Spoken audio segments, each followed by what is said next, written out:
Hello. There's no special significance in me making a video on the last day of the year, except for the fact that today is Tuesday, and my New Year's resolution was to assign an interest to each day of the week. And I'm keeping philosophy, just like my other interests, photography, chemistry, computers, etc., to one day a week. So I've got 50 days in the year 2020 to do some work in philosophy, serious work if I can, and not go mad, because that's the biggest danger. As one of my colleagues said, there's a danger of succumbing to mad philosopher's disease, MPD, and I don't want to do that. I'm going to say this again because even though I've said this many times, I might not have existed, but someone exactly like me might have existed in my place. I call this the idiotic conundrum. It is devastating to every theory of the relation between mind and body that has so far been proposed in the history of philosophy. Certainly the history of Western philosophy. Possibly you can see this in Indian thought, but they made such a mess of it that you wouldn't even recognize the essential idea behind it. So a load of talk about identity and difference, and I am the Atman and the Atman is Brahman and all this kind of stuff. But the really essential part, nobody's got to grips with it, and I haven't got to grips with it. And the only difference is I actually see the problem. But I'm going to talk about a book, possibly the greatest book ever written in the history of philosophy, or Western philosophy, which is this one. I'm actually talking about Descartes' Meditations, although this contains both the Meditations and the Discourse on Method. And the full title of the Meditations is Meditations on the First Philosophy, in which the existence of God and the real distinction between the soul and the body of man are demonstrated. It's interesting, the first philosophy is actually metaphysics. Not everyone would get that. That's what Aristotle called what he did, was first philosophy. And this book is incredibly important. Descartes was wrong about the soul, but he was also right about it in a way that the ancients completely missed. And I'll explain what I mean by that. There's another book I want to mention, which arrived today in the post. The Mythology of the Artist by R.C. Costello. I've only just looked at it. It seems very well written. I said I would have a go at reading it. I'm a very bad reader. I rely mostly on my hump on books that I've read 20, 30, 40, 50 years ago. But never mind. I'm going to have a go at it. What is the essential thing about Descartes? So many generations of students study Descartes, right? And there's a kind of a standard way in which this is taught. And it's completely wrong, because it emphasizes something that was not unique or special to Descartes, which was his skepticism or his skeptical method. Montaigne, who came before Descartes, employed a skeptical method. The ancients were very well practiced in the use of skepticism as a method in philosophy. You should accept what Descartes says in the title of his book, Meditations, that the real distinction between the soul and the body is what he's after. And nobody in the history of philosophy, as far as he's concerned, has managed to pinpoint it. Now, there was a great contradiction in Christianity and Christian philosophy at his time, because the great Aristotle, who was utterly revered,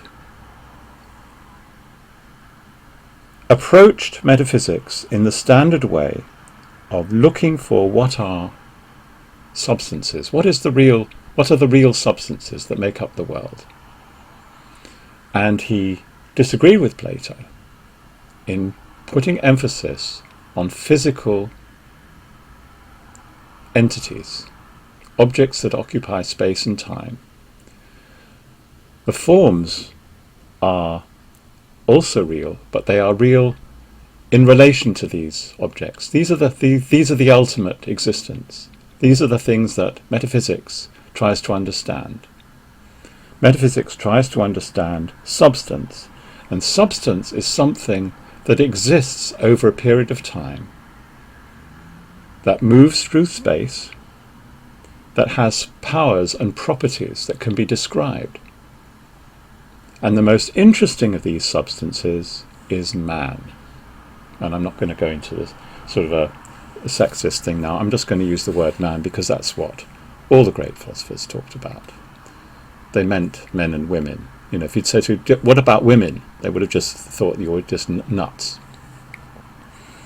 Man is the most interesting substance. Why? Because he has the power of movement. He occupies space. He has physical properties, but he also has mental properties. He thinks, reasons, perceives. That's what makes us different from all other objects, and including animals. Animals perceive, but they don't think.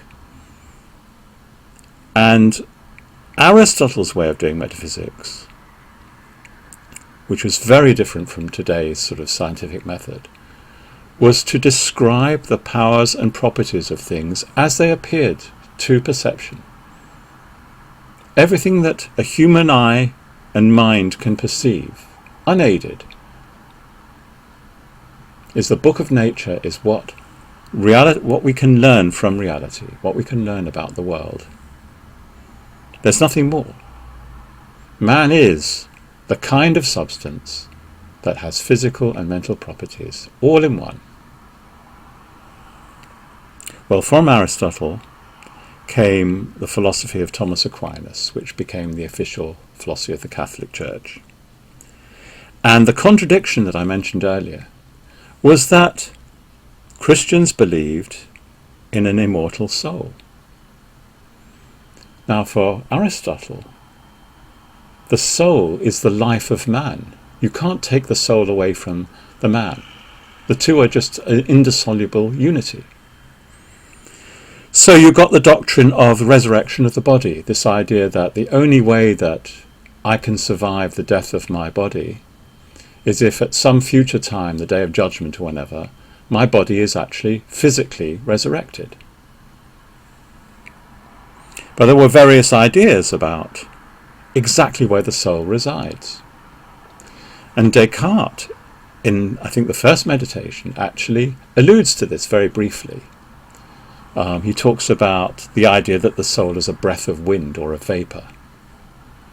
The idea that, okay, the physical body could die, but the soul can carry on because there's some kind of invisible substance that keeps it going along.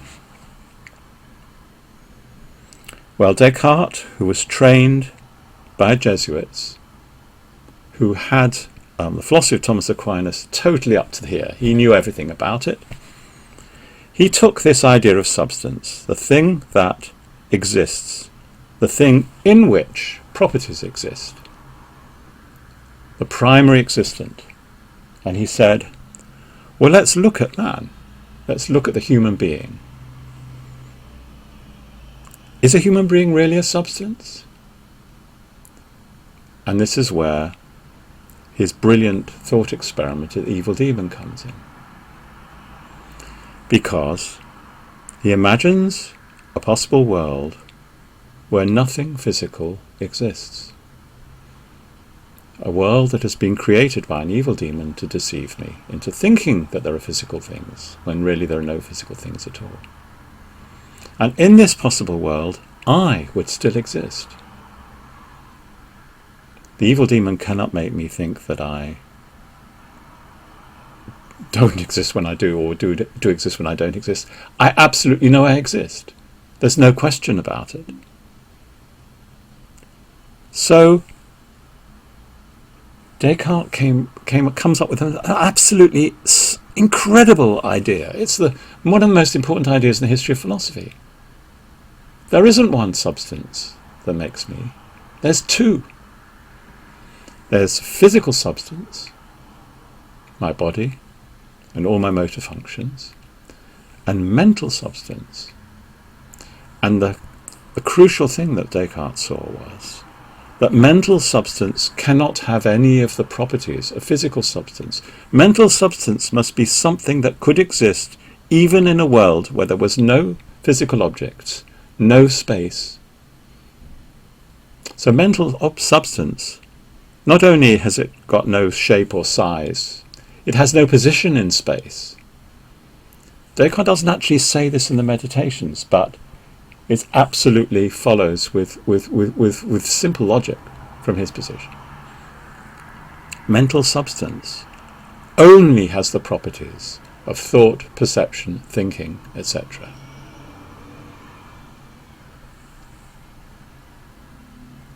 It's a gobsmacking idea. Because what Descartes has done was take the model of physical substances, things we see in the world, and then applied it to something that isn't in the world at all. The self, the I, consciousness. And what he's basically saying is, it's kind of like that. Logically it's like that, even though, it is totally different in all its properties. It persists through time. It has a beginning and an end. And this was written in the sort of the context of a sort of theological view of the world. It's a created substance, just like physical substance. Physical and mental substances are created substances. They're substances created by God, he thinks. And they only exist for as long as God continues to exert his creative force. Thinking substance cannot exist for a single moment unless God keeps it going along. And the same is for physical substance. So you have a metaphysic of two completely separate substances, and of course then you've got all the problems of how do they interact. Why couldn't you just have a world of mental substances, as Berkeley thought? Why do you need physical substances at all?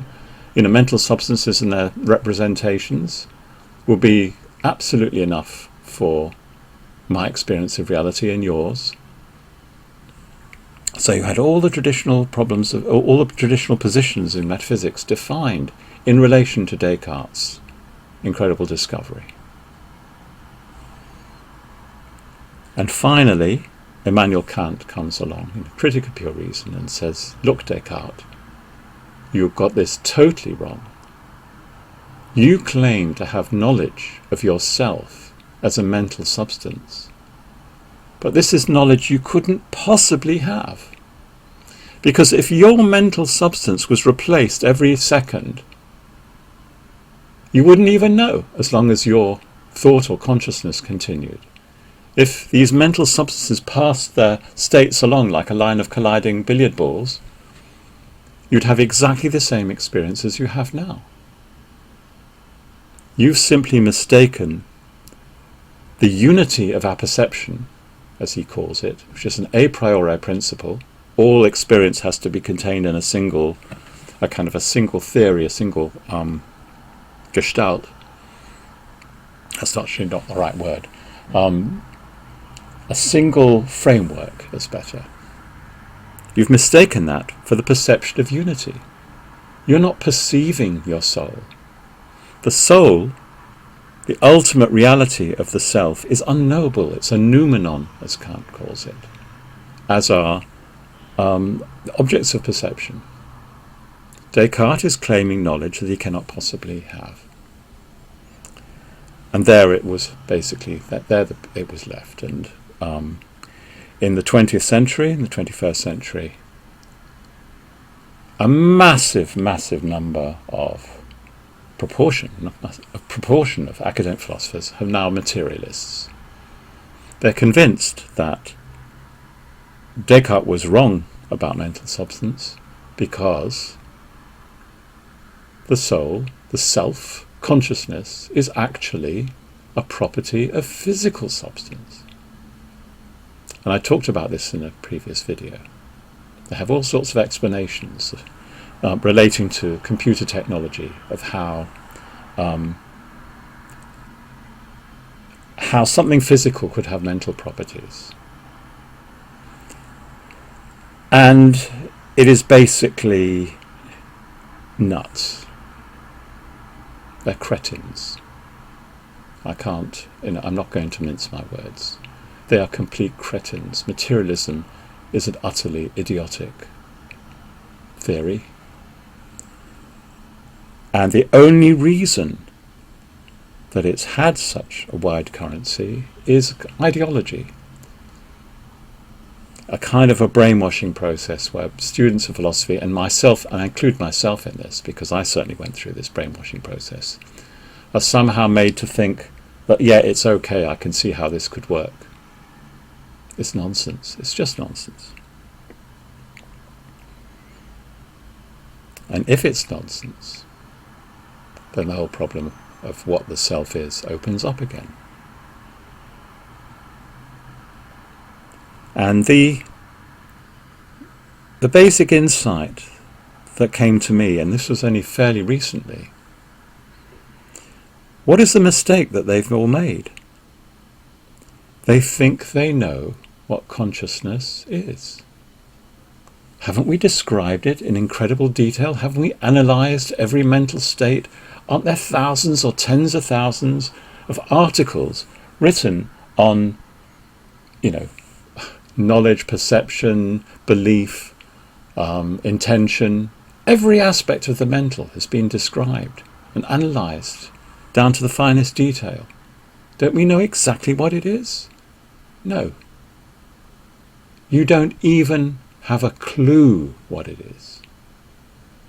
And the best way to kind of an analogy that will help you see this. Imagine you could travel back in time to ancient Greece, and meet the greatest minds of the time.